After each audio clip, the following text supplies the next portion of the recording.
most of us learn to add using something called the standard algorithm, right? We have to carry the one, line up our places, all those fun things.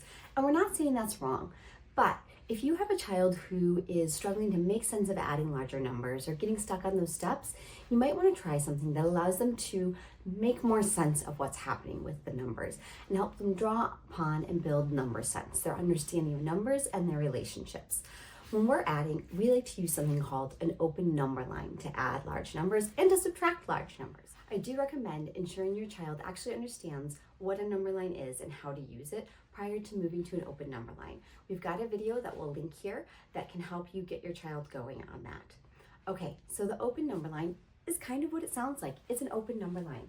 So I'm going to draw it right here. Rather than marking my 0, 1, 2, 3, 4, all of those, I can just start wherever I need to on the number line. So in this case, since I'm adding 342 plus 135, I'm going to put 342 right here.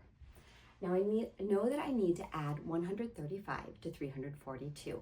So to help myself do that, I'm going to think about 135 in expanded form or by its place value.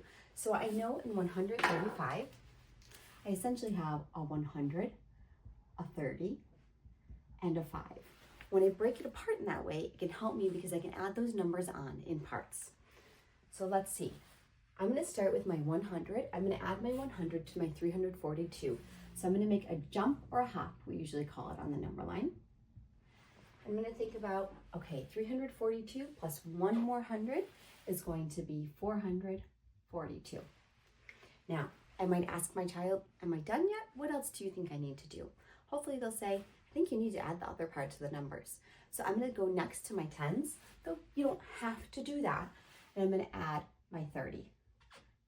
So plus 30, that's going to get me to 472. And then of course I have one more part to add, and that's the 5.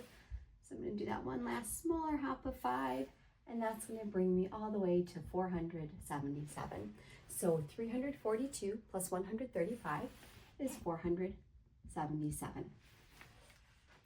Let's do 248 plus 117. All right, so I'm going to put 248 plus 117, and then again, I'm going to draw my open number line. I'll start at that 248, and I'm going to think about the fact that 117 is the same as 100 plus 10 plus 7. Okay, I'm going to do my jump of 100 first. All right, that gets me to 348, and then I'm going to do my jump of 10 next,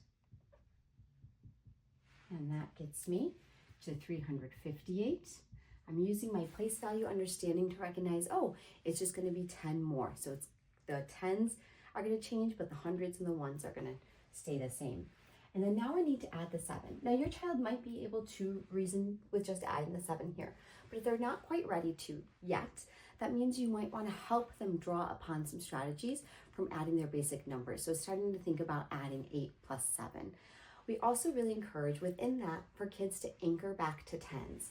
So I know that the next 10 that I'm going to be getting to here is 360. So I might ask my child, well, if we're thinking about 7, could we use part of that 7 to get ourselves to 60?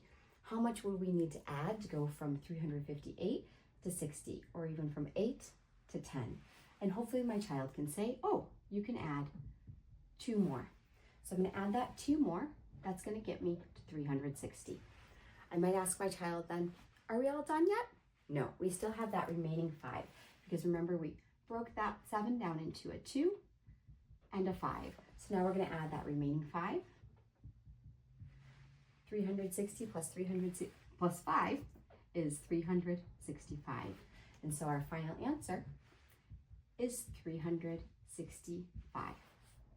We've got some questions down in the description that you can ask your child when you're first getting started with this method.